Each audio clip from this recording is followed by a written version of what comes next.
making connections with pictures to understand more Native American history. Take a good look at this picture. Notice the clothing, the face, the eyes, the hair.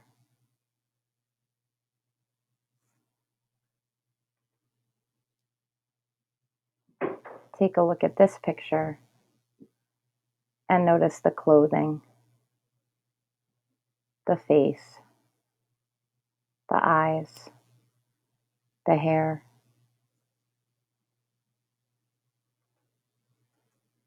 Now we have a group shot with many faces to look at.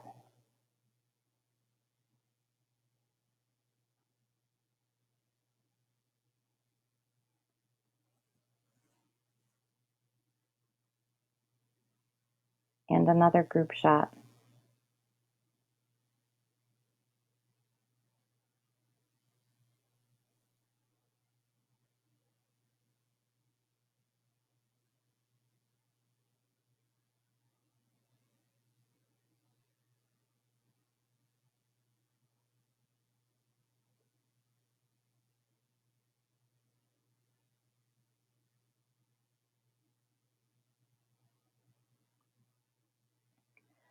From 1879 to the 1970s, over 200 Indian boarding schools were set up across America. The goal of these schools was to civilize America's red children by erasing their native cultures and teaching them white ways. Their teaching motto was "Kill the Indian, save the child."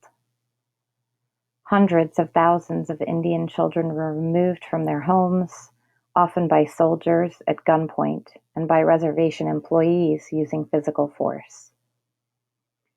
Children as young as age 4 were taken thousands of miles from home to be taught to live like whites. Many could not survive the shock of being taken from their loved ones at such an early age. Some of the youngest went into fetal positions and died without speaking their names. The children were taken as far away from home as possible so that parents and families could not interfere in the civilizing process. If they lost the name tags hung around their necks for the long journey to school, they had to be buried in unknown graves upon arrival. The children who survived found when they returned home after years away that they could no longer speak the languages of their families nor understand their native cultural ways. The Indian boarding school era lasted from 1860 to 1978. Native families were coerced by the federal government and Catholic Church officials into sending their children to live and attend classes at boarding schools. About 1/3 of the 357 known Indian boarding schools were managed by various Christian denominations. According to the Act's text, Christian missionaries and other persons of good moral character were charged with introducing Native children to the habits and arts of civilization, while encouraging them to abandon their traditional languages, cultures, and practices. This is what achieving civilization looked like in practice. Students were stripped of all things associated with Native life. Their long hair, a source of pride for many Native peoples, was cut short, usually into identical bowl haircuts. They exchanged traditional clothing for uniforms and embarked on a life influenced by strict military-style regimentation. Students were physically punished for speaking their native languages.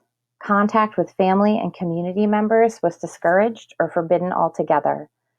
Survivors have described a culture of pervasive physical and sexual abuse at the schools. Food and medical attention were often scarce. Many students died. Their parents sometimes learned of their death only after they had been buried in school cemeteries, some of which were unmarked.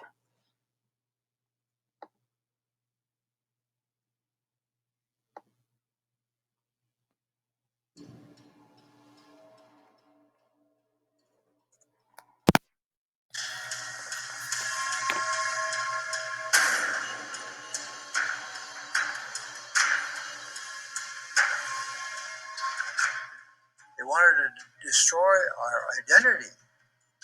They put us on these boarding schools. I'm one of them that they put in these boarding schools. Destroy, kill the Indian, save the man. And over 100,000 children were taken from their homes and pulled, and a lot in our family. And I'm fighting. Where am I going? Where am I going? And my mom and my grandma are right there, and I'm trying to hold on to them, and they come and take us apart. But that scene was multiply that by 100,000 children that were taken by force from their mothers and from their grandmas and grandparents. That destroy the language, destroy the songs. Matter of fact, you couldn't sing any native song. You couldn't speak any native language.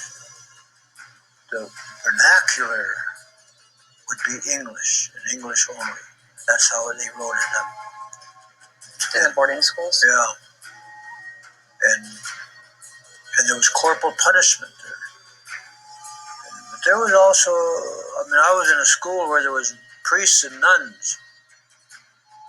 That was the first one, and I heard the screams, and I was part of the screams, and running away, and the beatings and the whippings by belts and leather and raping. I heard those screams. I hear it today.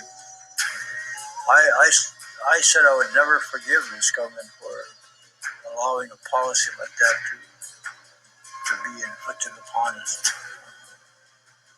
And so, historical trauma is still with us.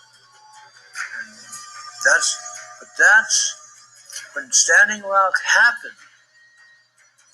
All of this trauma, saying, "Hey, we're gonna go. We gotta go support them at all costs."